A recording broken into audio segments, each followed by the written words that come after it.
Hello everyone, in this video I'm going to show you how you can create sticker, how you can create moving sticker in CapCut PC.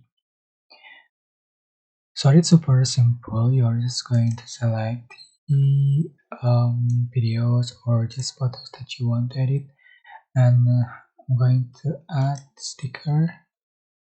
For example, add to the track, and to make the sticker move, you can use the keyframe button. So select the keyframe right here and swipe to the right and change the position of the sticker.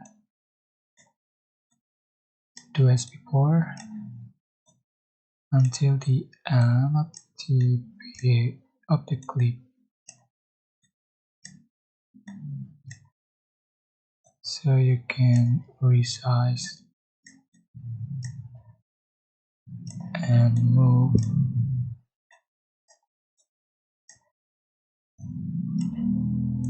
So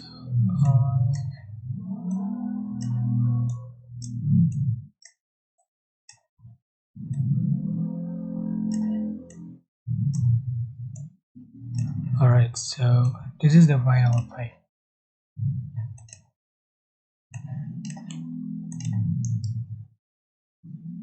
Alright, so simple, right? I hope this tutorial was helpful for you. Don't forget to like, comment, share, and also subscribe. Thank you so much for watching.